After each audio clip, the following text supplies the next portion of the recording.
पंचकूला 4 नवंबर। हरियाणा के मुख्यमंत्री श्री नायब सिंह सैनी ने आज पंचकूला में आयोजित तीसरे पुस्तक मेले के उद्घाटन अवसर पर भगवान श्री कृष्ण की जीवनी पर आधारित पुस्तक कर्मयोगी कृष्ण का विमोचन किया। इस पुस्तक का लेखन सूचना एवं जनसंपर्क विभाग, हरियाणा में कार्यरत जिला सूचना एवं जनसंपर्क अधिकारी कृष्ण कुमार आर्य ने किया है। मुख्यमंत्री ने इस कार्य के लिए लेखक को बधाई और ऐसी कृति की रचना के लिए शुभकामनाएं दी। उन्होंने मेले में सभी पुस्तक स्टॉलों का निरीक्षण किया।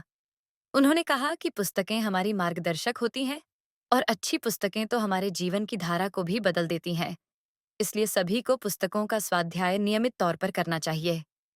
उनके साथ पुस्तक मेले के आयोजक एसआईआईए के चेयरमैन श्री पी के दास, कालका की विधायक श्रीमती शक्ति रानी शर्मा सहित अनेक गणमान्य व्यक्ति मौजूद थे। जिनके तत्वाधान के अंदर पुस्तक मेले का आयोजन ये पंचकुला में होता है। ये तृतीय पुस्तक मेला है। इससे हजारों की संख्या में लोग इस पुस्तक मेले के अंदर आते हैं और लाभ लेते हैं। उनको विभिन्न प्रकार की जानकारियाँ, और अगर हमें ज्ञान के गूढ़ के अंदर जाना हो तो उसकी सबसे बड़ी जानकारी अगर कहीं से मिलती है तो बुक है, किताब है। उस किताब से ही हमें वो प्राप्त होती है और लोग इसका लाभ उठाते हैं। मैं पी के दास साहब और पूरी टीम और पूरे विभागों को बहुत बहुत बधाई और शुभकामनाएं देता हूं। और मैं पंचकुला से नियरेस्ट के सभी लोगों को इस पुस्तक मेले के लिए भी आमंत्रित करता हूं। इसका लाभ उठाना चाहिए। हम देख रहे हैं कि पुस्तकों से ही हमें वो ज्ञान प्राप्त होता है, वो ज्ञान मिलता है जो अंधेरे से प्रकाश की तरफ ले जाता है। और आज मुझे इस बात की खुशी है कि प्रतियोगिता परीक्षाओं के अंदर भी आज हमारे युवा साथी मजबूती से वो कार्य कर रहे हैं और सरकार युवाओं के साथ मजबूती से खड़ी है।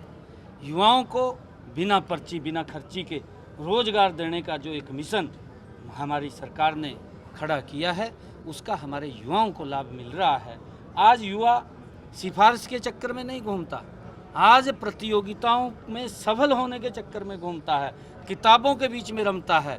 मैं युवाओं को भी इस पुस्तक मेले के अंदर आमंत्रित करता हूं कि वो भी आएँ और यहाँ नई नई जानकारियाँ, नई नई विषयों की बुक्स यहाँ पर उपलब्ध होंगी। उसकी बिल्कुल आकर के जानकारी उनको मिलेगी और वो लेंगे, इस मेले का लाभ उठाएंगे।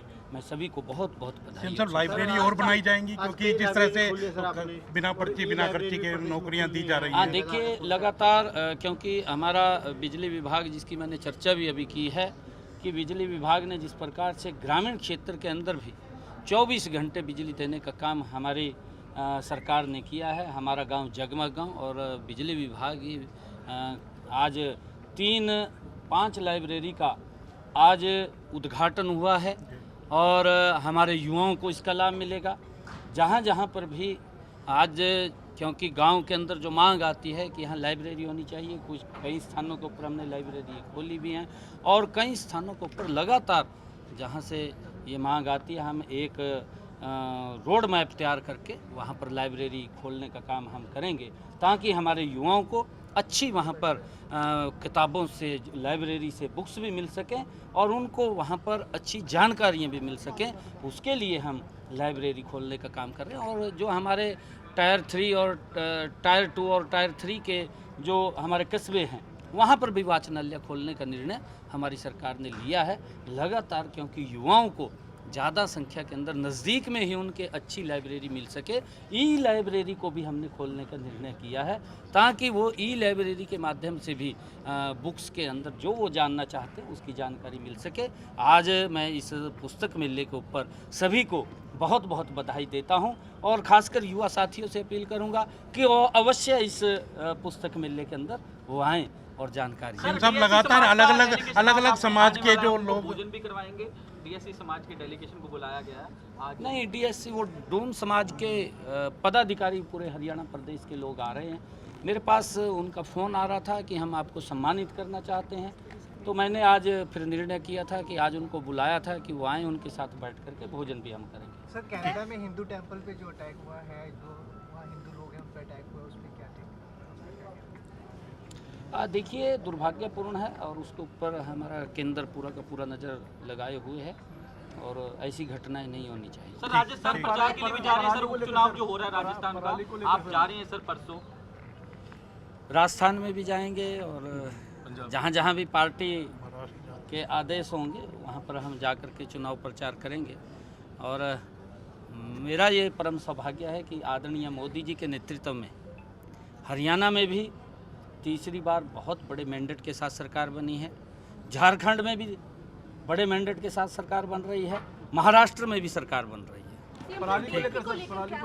नहीं, डीएपी की कोई कमी नहीं है। मैंने कल भी इस बैठक अधिकारियों के साथ लेकर के रिव्यू किया था। एक इस प्रकार का वो नैरेटिव खड़ा किया गया कि डीएपी की कमी है। लोग, क्योंकि जब इस प्रकार का नैरेटिव खड़ा होता है तो काफ़ी संख्या के अंदर लोग चले जाते हैं, परंतु अगर आप देखेंगे जो पिछले साल का डीएपी था टिल डेट, आज की डेट तक जितना डीएपी पिछले वर्ष आया था मेरे ख्याल से 1,17,000 मीट्रिक टन, इतना आज तक हमारे पास लगभग पहुंच गया है। कमी नहीं है यूरिया की, यूरिया मिल रहा है कई बार, क्योंकि परिस्थितियाँ इस प्रकार की बनी है जो यूक्रेन और रसिया का युद्ध है उससे रास्ता डाइवर्ट हुआ है, उसके कारण से थोड़ा देरी हुआ है। डीएपी की कोई कमी नहीं है, पर्याप्त मात्रा के अंदर लोगों को मिल रहा है। और एक बात मैं आज आपके माध्यम से सभी किसान भाइयों को कहना चाहूँगा कि कोई पैनिक लेने की ज़रूरत नहीं है।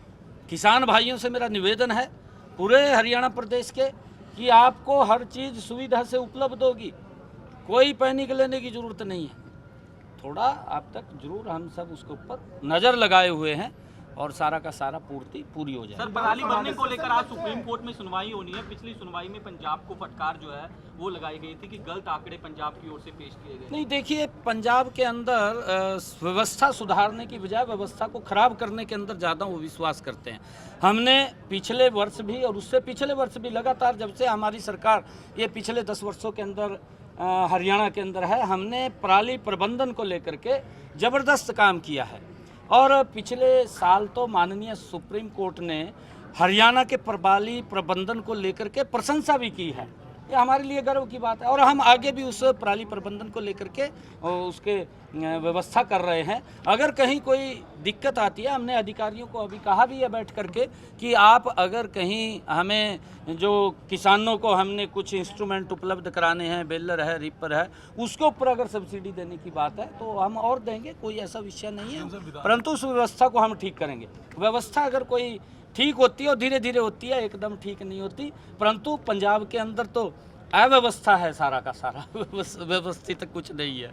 विधानसभा सत्र है जल्दी ही हम विधानसभा सत्र बुलाएंगे, क्योंकि ये पर्व चल रहे थे और पर्वों के कारण सभी विधायकों ने कहा था, तो हमने माननीय राज्यपाल महोदय को कहा है और जिस दिन भी वो डेट देंगे तो हम नवंबर माह में जल्दी आ जाएगी, आज कल में आ जाएगी। ठीक है, धन्यवाद। ठीक है सर, थैंक यू।